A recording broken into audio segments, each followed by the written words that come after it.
Welcome to Voices from the Street, the radio ministry of the Sacramento Union Gospel Mission. Prepare your heart for laughter and tears as we share the unpolished stories of the homeless and hurting, hope and transformation. Here is your host, Director of the Union Gospel Mission, Pastor Tim Lane.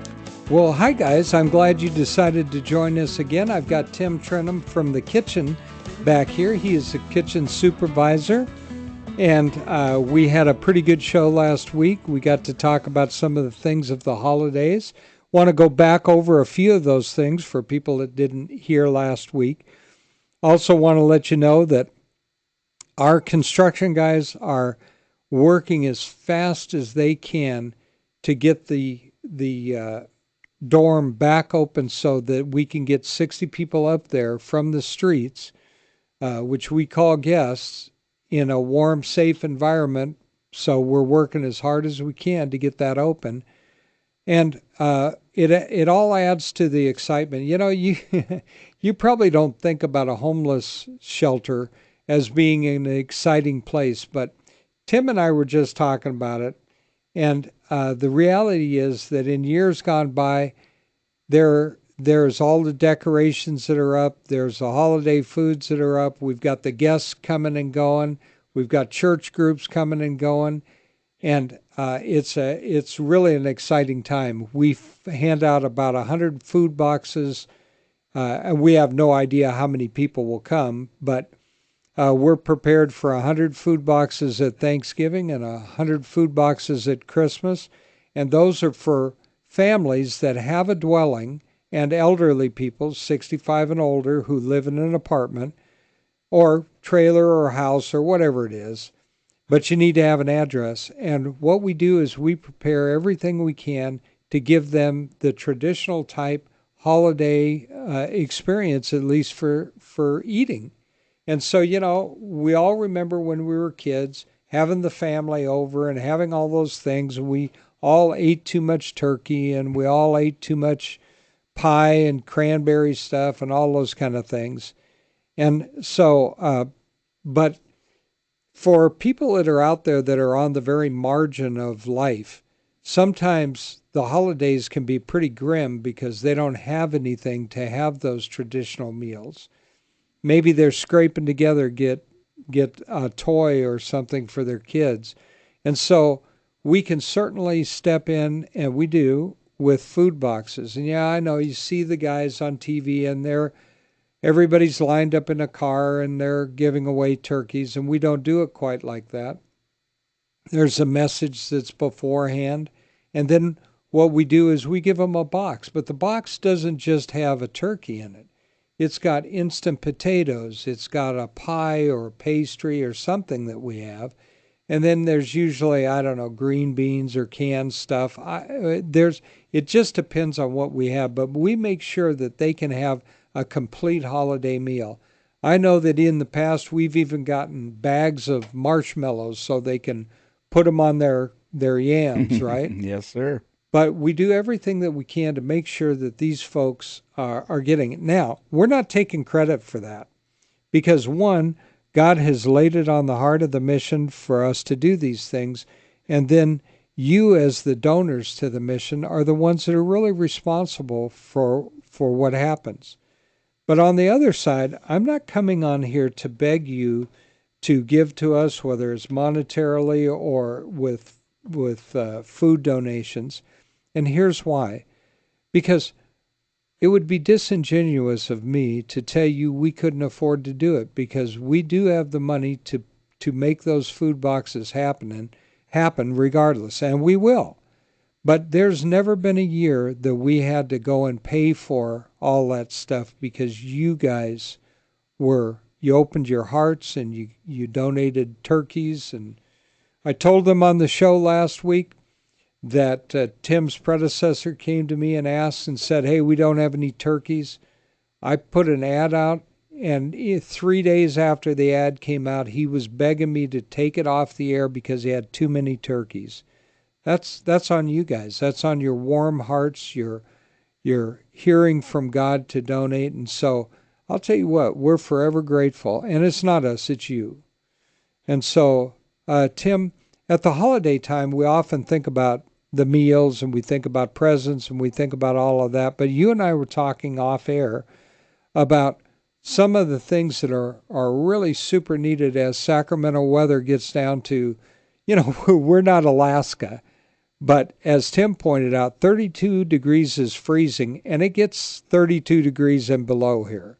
And when you're out on the street, and regardless of what puts you out there, whether it's because of your own misbehavior or circumstance or whatever, let's forget about that. Now we've got people that have no coats, no anything. So what do we do about that, Tim?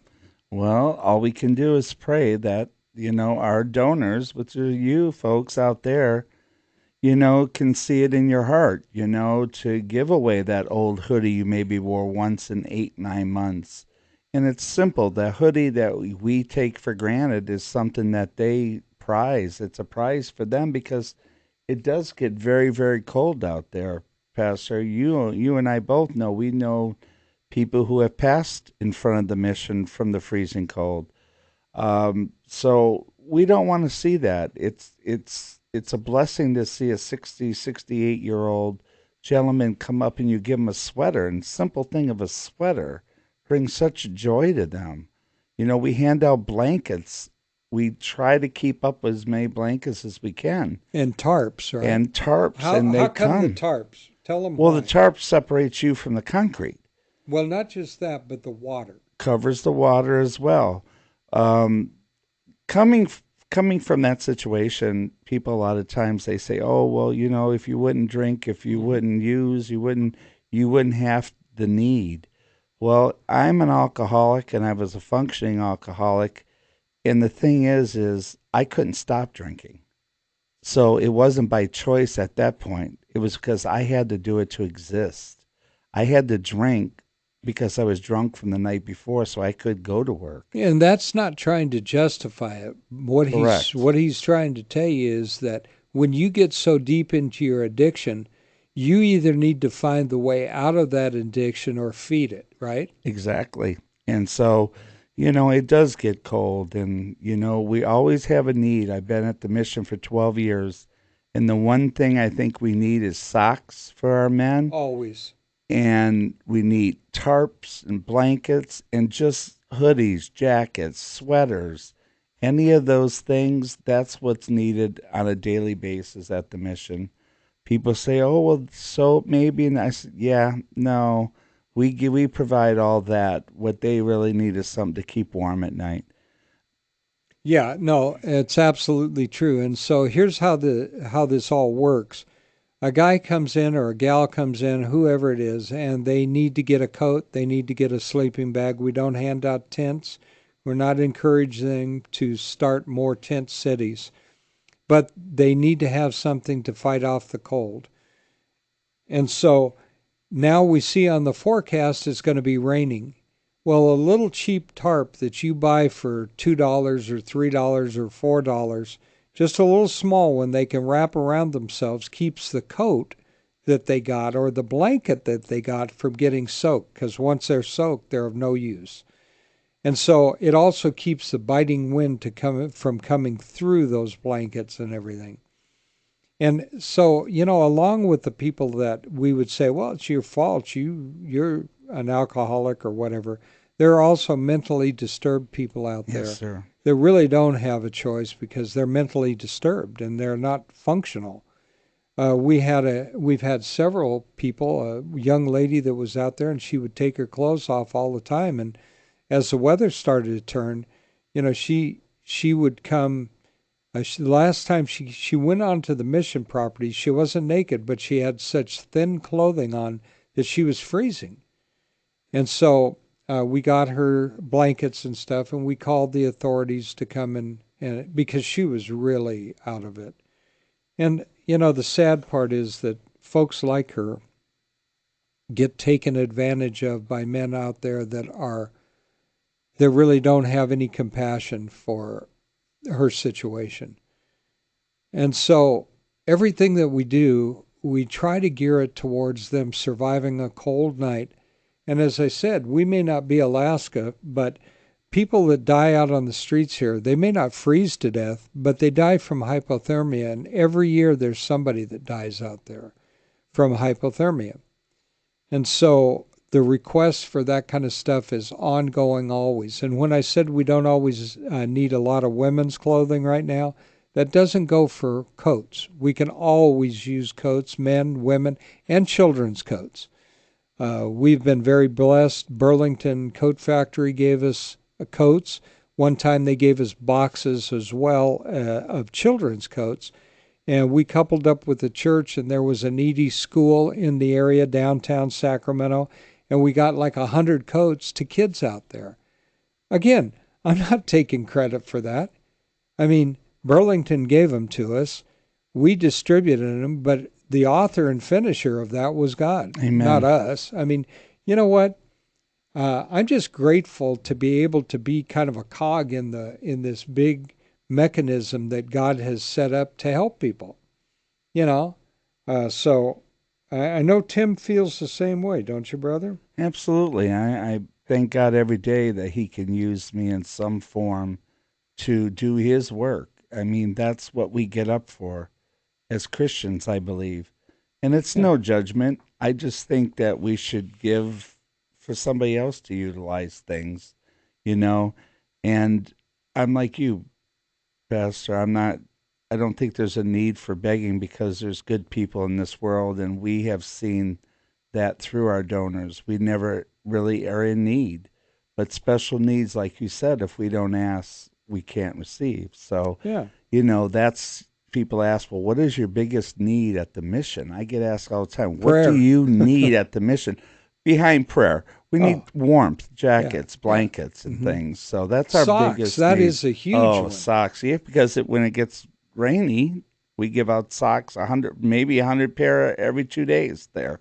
So you know what? And I remember we need shoes and that kind of stuff too. And I remember as a kid, I would get a hole in the bottom of my shoe and I'd put a piece of cardboard in there, which is great until the first rain. Exactly. And then you've got a hole in your shoes, soaking cardboard and a wet foot, right? Well, I think a lot of them put cardboard in their shoes too. Oh, yeah, I'm sure. And so, if you've got tennis shoes, hard shoes, boots, whatever you've got, rain boots, all those things are needed. Even sometimes umbrellas and stuff. We don't get a lot of those in, but anything that you can spare. If you're going to buy something, though, don't buy an umbrella. Buy a tarp. It's easier for them to handle that. And we're going to supply as much food as we can. We're going to buy it if we have to, but you guys have never allowed us to get to a point where we had to buy for the holiday food boxes, excepting for maybe the fixings, as we call them. Maybe we had to go get some canned goods or some potatoes and stuff. But turkeys? No, we've never had to buy turkeys that I know of. No, our donors have always supplied. We've always get blessed with turkeys from our donors. And we get also food from some large entities. Absolutely. And so we get pastries, we get all that kind of stuff. We get a lot of fruit and those things. And so we like to make sure, and Tim is pretty good about trying to make it so it's nutritional as well as just satisfying, right, Timothy? Well, yeah, and then going on above the food boxes, we also give our guests a Thanksgiving meal as well. Oh, so absolutely. We cook 23 turkeys, and that's a 2-day process, and we give them the full meal as well because our guests we're their family. Yeah. When they come in, they don't have to do nothing but sit at the table. We serve them a nice Thanksgiving meal. Absolutely. Nice and warm, and it's just a blessing, Pastor, to see. We feed our guests every single night, 365 days a year. And just to see those special days when they really don't have nobody to be with and they come in with the mission and us and Eileen and her group of people and just the interaction, it gives them a sense of being with family, and that's such a blessing. Now, you mentioned Eileen and her people. We're not talking about a terrorist gang. No, Eileen and our volunteers. Her gang. Yes. But she is, she along with many other hats that she wears. But she's our development director, but she's also in charge of setting up the holiday banquets and stuff like that. And she takes great pleasure, her and her volunteers, in setting up and decorating in there, right? It Absolutely. doesn't seem like much to you, but to people that aren't going to be anywhere where there's decorations, they're not getting it out on the street. We make, at Christmas time, we make the mission light up, right, with holiday decorations and stuff. Uh, we don't do Santa Clauses, Easter bunnies, or No, anything like that. Everything has to honor the Creator. But certainly we honor, and yes, folks, I know that December 25th was probably not the actual birth of Jesus Christ, but the church from the early days chose that day to celebrate the birth of Christ. And so we like to light it up. And so Eileen likes to decorate, and her volunteers do a great job. At least I think so.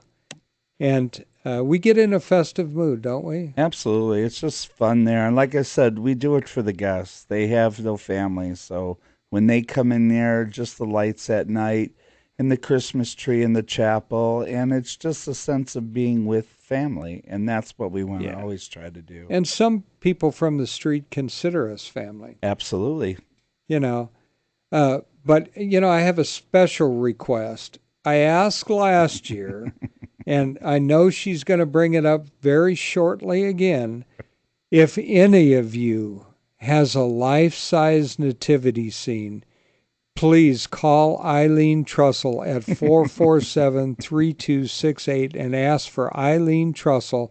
And if you have a giant life-size type nativity scene, you are going to make her happy, happy, happy, because she wants to put it up on the landing part of our building so that everybody can see. So if you got, especially those lighted ones, and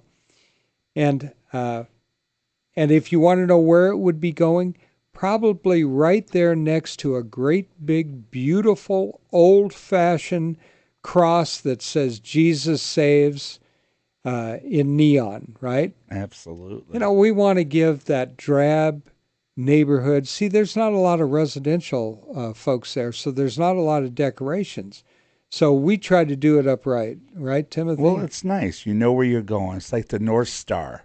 Amen. Because God does dwell there. So Amen. Please find the light, follow it, come see us.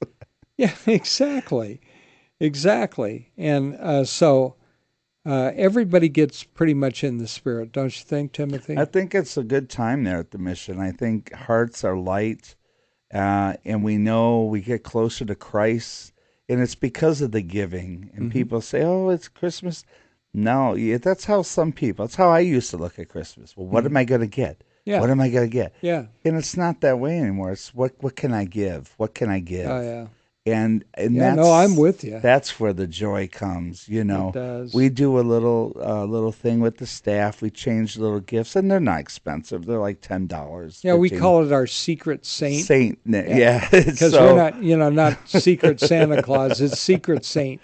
But it's just fun, and we get together with our guys. We do have a drug and alcohol program.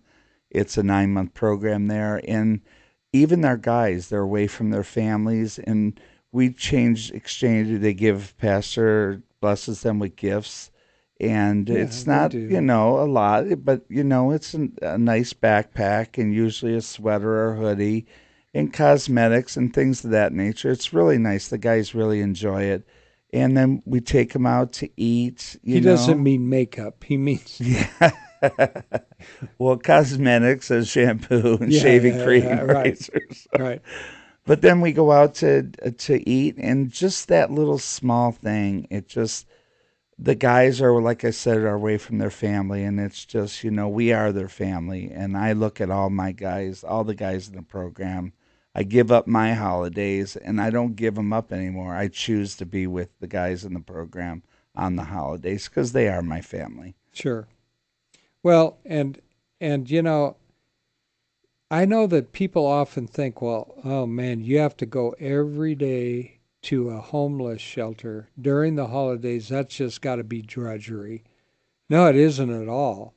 When I round the corner or when I'm staying late at night and I see the decorations lit up and I see our beautiful cross with Jesus Saves and all the activities that's going on, truthfully, I don't find that depressing at all. I'll tell you what I find depressing sometimes when I go and I turn that key now and the house is dark and but coming to the mission, no, I don't find that depressing at all. I love the people there. You know what? Sometimes folks from the street or staff or whoever can just frustrate you with some of the things that they do. But guess what? That doesn't mean you stop caring about doing them, and it's those individuals that, yeah, maybe they're still in their addiction, maybe they're doing it, but they'll say, hey, Pastor, thank you. Thank you that you guys are here. And they mean it. Those do make you spin around, don't they, Timothy? Absolutely. It just lets us know as Christians we're doing what we're supposed to be doing. I think if we can step out of ourselves long enough, which is hard to do. It is. Like me, I was blessed in spite of myself. God blessed me in spite of myself. I had good jobs and things, but it did not stop me from drinking. No. And being selfish and being self-centered and being everything opposite of what God wants me to be. So it's just a joy to be a part of the Union Gospel Mission. It brings me such joy. I speak to my friends. I speak at my church, and I'm just glad every day that you allow me to work there, boss. Oh, it's God that allows us all to work there. Somebody asked, well, are you going to retire? And I may have told you this before, but the reality is I don't have an incentive to retire. It's not trying to grasp more money. It's part of my life is to be at that mission, to do the things we do, and know that God has granted me. God isn't looking down and going, oh, thank you so much, both Tims, Pastor Tim and our friend, the kitchen supervisor over here. He's not looking down and saying, thank you so much because you have really made this happen. No. It's the other way around. We need to thank God every day because he has chosen to take these broken vessels that we are and use us in his kingdom. It's not a matter of us having to do this. No, it's the other way around. It's that he lets us do this. Amen. If you don't know what the joy of actually being allowed to do God's work is, you can't sit on your couch all puffed up and say, oh, look what I've done. No, brother, sister, that's not how it works. Timothy, we've got just about 45 seconds. Is there anything you'd like to say to our beloved friends out there? I'd just like to wish you, if I don't see you, have great Christmas, great Thanksgiving with the ones you love, and just remember the Union Gospel Mission is loving everyone else through Christ. Yep, and you know what? Let's make poor Eileen really happy this year. She works really hard. Come on, somebody has to have a giant nativity scene out there. All right, you guys. You always amaze me with your generosity, your kindness, and cards and letters that come into me sometimes, and phone calls that I get. And I thank you so much for everything that you do. And so, as always, my dearest friends, until we meet again, may God hold you in the palm of his hand.